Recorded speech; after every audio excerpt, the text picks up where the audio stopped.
샬롬, 2023년 5월 9일 화요일 아침입니다. 오늘도 말씀과 동행하며 예수 그리스도의 제자답게 주고 또 주며 살아가는 푸른나무 교회 성도님들이 되시기를 바랍니다. 오늘은 사도신경 대신 레위기의 주제가라 할 수 있는 거룩하신 하나님 찬송하신 후에 말씀 나누도록 하겠습니다.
아멘. 오늘 함께 나눌 말씀 레위기 4장입니다. 우리가 앞서 살펴본 레위기 1장부터 3장까지는 번제, 소제, 화목제를 살펴봤는데요. 이것은 누구나 드릴 수 있는 제사, 즉 자원제사였습니다. 오늘 살펴볼 속죄제는 죄가 있는 사람이라면 반드시 드려야 하는 의무제사입니다. 의무제사에는 속죄제와 속건제가 있습니다. 모두 죄로부터 용서받는 것과 관계가 있는 제사입니다. 속죄의 목적은 죄의 부정을 씻어내고 정결하고 깨끗하게 되어서 하나님과 올바른 관계를 맺는 것입니다. 이 아침에 질문해 보시기 바랍니다. 오늘 당신의 예배는 어떻습니까? 자원함으로 드리는 예배입니까? 의무감으로 드리는 예배입니까? 1절은 여호와께서 모세를 부르시고 그에게 말씀하여 이르시되 라는 말씀으로 시작합니다. 이 말은 지금부터 나오는 모든 제사 규례가 모세에 의해 창안된 게 아니라 전적으로 하나님의 말씀에 따른 규례라는 것을 증거합니다. 이것이 기독교와 다른 종교를 확연히 구분짓는 특징입니다. 기독교는 다른 종교와 달리 오직 위로부터 임하시는 하나님의 말씀, 즉 계시에 의존하는 종교입니다. 이런 의미에서 토마스 아놀드라는 학자는 여타 종교가 인간이 신을 찾고자 갈구하는 종교라면 기독교는 신께서 인간을 찾고자 갈구하는 종교라고 정의했습니다. 실로 그렇습니다. 언제나 하나님께서 먼저 우리를 택하시고 먼저 찾아오시고 먼저 사랑하시고 우리가 해야 할 일을 먼저 말씀해 주십니다. 이것이 우리를 향한 하나님의 갈구이고 우리와 하나님의 관계입니다. 우리는 막연히 자신의 생각이나 방식 혹은 경험으로 종교적인 행위를 하는 게 아닙니다. 말씀하시는 하나님께서 들려주시는 그 음성을 따라 그 말씀을 따라 순종하는 그러한 관계입니다. 2절 3절을 함께 읽어보겠습니다. 이스라엘 자손에게 말하여 이르라 누구든지 여호와의 계명 중 하나라도 그릇 범하였으되 만일 기름 부음을 받은 제사장이 범죄하여 백성의 허물이 되었으면 그가 범한 죄로 말미암아 흠없는 숫송아지로 속죄 제물을 삼아 여호와께 드릴지니 여호와의 계명 중 하나라도 그릇 범하여 범죄한 자는 누구든지 하나님과 친밀한 관계를 더 이상 유지할 수 없게 됩니다. 여기서 그릇 범한 죄란 무엇일까요? 그릇 범한 죄란 부지 중에 자기도 모르는 사이에 무심결에 지은 죄를 말합니다. 즉 죄를 죄로 깨닫지 못하고 지은 죄, 육신의 연약함 때문에 어쩔 수 없이 지은 죄, 서두르다가 실수해서 지은 죄 등을 의미합니다. 고의적으로 지은 죄가 아니라는 것이죠. 그래서 하나님은 이 죄를 해결하기 위해서 속죄할 방법을 알려주십니다. 4장에는 기름 부음을 받은 제사장, 이스라엘 온 회중, 족장, 그리고 평민의 한 사람 이렇게 총 4부류의 사람들이 드리는 제사의 방법이 자세히 기술되어 있습니다. 이는 영적 지도자, 회중, 이스라엘의 우두머리, 평범한 사람들, 지위 고하를 막론하고 모든 인간이 죄의 영향으로부터 자유할 수 없다는 증거이기도 합니다. 그래서 성경은 모든 사람이 죄를 범하였음에 하나님의 영광에 이르지 못한다라고 기록합니다. 속죄제는 죄 때문에 깨어진 이 관계를 회복하고 거룩함을 회복하기 위한 제사입니다. 특징이 있다면 죄 지은 사람이 누구냐에 따라 제물의 종류와 제사의 방법이 달라진다는 것입니다. 중요한 사람일수록 더 비싼 제물을 드렸습니다. 제사장의 죄는 흠없는 숫송아지를, 백성 전체의 죄도 흠없는 숫송아지를 바쳤습니다. 제사장 한 사람과 백성 전체의 그 죄에 대한 대가가 똑같지 않습니까? 이것은 제사장 한 사람의 죄가 그만큼 백성 전체에 비해 비견할 만큼 무겁고 책임이 크다는 사실을 증거합니다. 성막에 비치는 영향력으로 볼 때 제사장 한 사람의 죄가 온 회중의 죄보다 더 크다고 본 것입니다. 왜냐하면 제사장이 죄를 범하면 백성을 위한 제사를 더 이상 드릴 수 없게 되고 동시에 하나님이 임재하시는 장소인 성막도 제사장의 죄 때문에 오염될 것이기 때문입니다. 이처럼 리더의 도덕성은 공동체 전체에 큰 영향을 미칩니다. 하나님은 책임을 맡은 자들에게 더 높은 도덕성을 요구하시고 더 많은 책임을 물으십니다. 그러므로 리더는 자신이 가진 지위나 힘을 드러내고 자랑할 것이 아니라 삶의 모범을 통해 선한 영향력을 끼쳐야 합니다.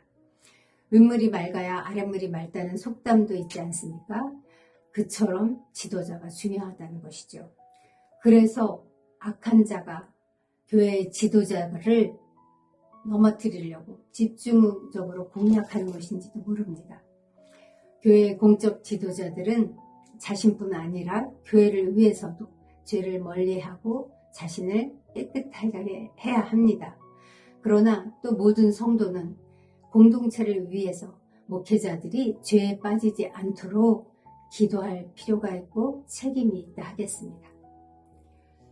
족장의 죄는 수렴소를, 평민의 죄는 암염소나 어린 양을, 그리고 가난한 사람의 죄는 산비둘기나 집비둘기를 드렸습니다. 그런데 이 비둘기마저 드릴 힘이 없는 극빈자를 위해서는 고운 가루를 들여서 속죄할 수 있는 길을 열어주셨습니다.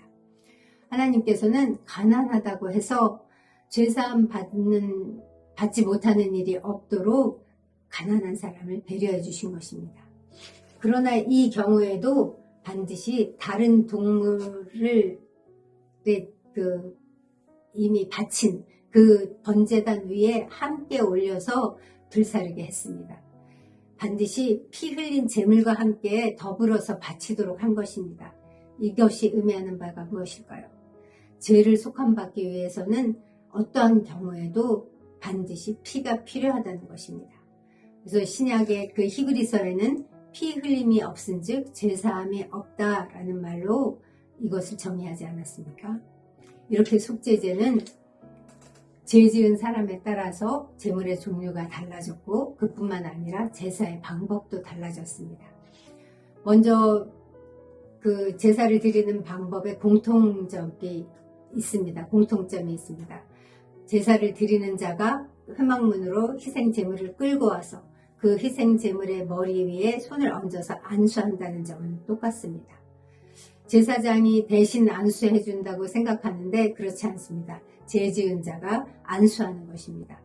안수는 한마디로 전가와 연합이라고 할 수 있습니다. 안수를 통해서 죄 지은 자의 모든 죄를 제물에게 전가시키고 그 제물의 흠 없음을 죄 지은 자에게 전가시키는 것입니다. 그리고 제물을 드리는 자와 제물을 드리는 자와 제물이 하나로 연합하기 때문에 제물이 죽을 때에 이 제사 드리는 자도 제물과 더불어 함께 죽는 것으로 간주됩니다. 이는 그리스도께서 영원한 속죄 제물이 되셔서 십자가에 못 박혀 돌아가셨을 때 그리스도와 연합한 우리들도 죄와 더불어 함께 죽었다는 뜻이 됩니다. 그리스도의 죽음과 희생, 피 흘림을 통해서 우리의 모든 것이 온전히 하나님께 산 제사로 드려진 것입니다. 또 제사를 드리는 자가 희생제물을 회막 문 앞 여호와 앞에서 잡는 자는 점도 공통점입니다. 이 또한 제사장이 대신 잡아준다고 착각할 수 있는데 그렇지 않습니다. 죄 지은 자가 직접 그 희생제물을 죽여서 가죽을 벗기고 각을 뜨는 작업을 해야 했습니다. 여기까지는 그 죄를 범한 자가 제사장이든 온 회중이든 이스라엘의 족장이든 평범한 한 개인이든 똑같습니다. 근데 이제부터 그 제사장과 이스라엘 온 회중 때 그 이스라엘의 족장과 평범한 한 사람의 그 제사법이 갈립니다. 그리고 이제부터는 죄 지은 사람이 직접 하는 것이 아니라 제사장이 일하기 시작합니다. 족장이나 평민의 경우에는 제물의 피를 그 회막 안으로 가져가지 않고 손가락에 피를 찍어서 번제단 네 귀퉁이 뿔에 바르고 나머지는 번제단 밑에 쏟아 붓기만 하면 됐습니다. 이것은 그들이 지은 죄의 영향력이 제사장이나 온 회중이 지은 그 경우보다 훨씬 작았다는 뜻입니다. 그 한 지파나 한 개인에 국한되기 때문입니다. 그러나 제사장이나 회중 전체가 죄를 범했을 경우에는 제물의 피를 가지고 반드시 회막 안 성소 안으로 들어가야 했습니다. 제사장은 피를 가지고 회막에 들어가서 손가락에 그 피를 묻혀서 찍어서 그 성소 회막 문에 7번을 뿌리고, 그리고 그 피를 향단 뿔에 바르고 남은 피 전부를 가지고 나와서 번제단 밑에 쏟았습니다. 이처럼 제사장이나 온 회중의 범죄가 하나님께 더 가까이 피를 가지고 나가야 했던 것은 그들의 범죄의 그 질이 족장이나 평민 한 사람의 경우보다 훨씬 더 심각하고 비중이 크다는 사실을 암시합니다. 그리고 또 한 가지 다른 점이 있습니다. 제사장과 회중 전체가 범죄한 경우 제물의 모든 기름은 번제단 위에 불사르고 그 남은 송아지의 나머지 부분은 진영 바깥 그 재 버리는 곳에 가서 불살랐습니다.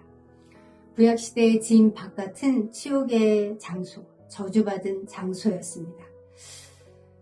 속죄제 제물을 그 진영 밖에 불살랐다는 것은 구속사적으로는 그리스도께서 인간의 모든 죄를 대신 짊어지고 예루살렘 밖, 영문 밖에서 십자가에 달리신 것, 해를 당하신 것을 예표합니다.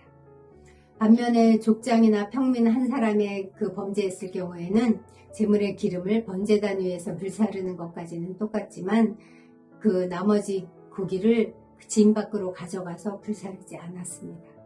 대신 제사장들에게 돌려서 제사장들이 회막 안 거룩한 뜰에서 먹을 수 있게 했습니다. 그리고 레위기 4장 20절, 26절, 31절, 35절은 똑같은 말씀으로 끝을 맺습니다. 제사장이 그것으로 속죄한 즉 그들이 사함을 받으리라. 이것은 속죄제와 속건제에 공통적으로 반복해서 등장하는 아주 중요한 구절입니다. 여기서 속죄한 즉 사함을 받는다 했습니다. 이 속죄라는 이 히브리어 단어는 두 가지 의미가 있습니다. 덮다, 가리다라는 뜻과 채우다라는 뜻이 있습니다. 즉 속죄란 한편으로는 희생제물의 피로써 하나님의 진노를 덮어 가린다는 뜻이 되고, 다른 한편으로는 하나님의 공의를 채워서 만족시킨다는 뜻이 됩니다. 그렇습니다. 예수님께서 그 흘리신 피로 우리의 모든 죄와 허물을 덮어주셨고 하나님의 공의의 요구를 만족시키셨습니다. 그런 의미에서 그리스도의 피는 구약시대의 이 속죄를 위해서 흘린 그 희생제물의 피와는 비교가 되지 않습니다. 왜냐하면 레위기 4장에 나오는 이 속죄제의 피는 부지 중에 범한 죄를 용서하는 데 그치지만 예수 그리스도의 피는 모든 종류의 죄를 깨끗하게 하시기 때문입니다. 요한일서 1장 7절은 그 아들 예수의 피가 우리를 모든 죄에서 깨끗하게 하신다고 말씀합니다. 모든 죄란 과거의 죄, 오늘 내가 짓는 죄, 장래에 지을 죄까지를 다 포함하는 말입니다. 그리스도의 피의 효력은 시간이나 죄의 종류에 제한받지 않습니다. 모든 시간, 모든 죄에 유효합니다. 예수님이야말로 우리의 진정한 속죄 제물이십니다. 주의 보혈이 능력 있습니다. 기도하겠습니다. 하나님 감사합니다. 자신을 완전한 속죄 제물로 단번에 십자가에 들이사 우리를 모든 죄에서 깨끗하게 하신 주님 감사합니다. 우리의 죄를 용서하신 그 은혜에 감사하며 날마다 찬송의 제사를 드리며 선한 영향력을 행사하며 서로 나누고 섬기는 그러한 성도의 삶을 살게 하시옵소서. 우리를 세상에서 거룩히 구별하신 그 은혜에 감사하며 매 순간 주님과 동행하며 친밀한 교제 안에 살아가는 푸른나무 성도가 되게 인도하여 주시옵소서. 오늘도 우리 삶 가운데 찾아오셔서 그 일을 행하실 주께 감사드리며 예수님의 이름으로 기도합니다. 아멘. 이제 말씀을 기억하며 기도하시기 바랍니다. 오늘은 특별히 목회자들이 죄에 빠지지 않도록 기도해 주시기 바랍니다. 그리고 자신을 위해서는 십자가 앞에서 다시금 거룩함을 회복해서 세상과 구별된 삶의 방식, 세상과 구별된 가치관을 따라 살게 해달라고 기도하시기 바랍니다.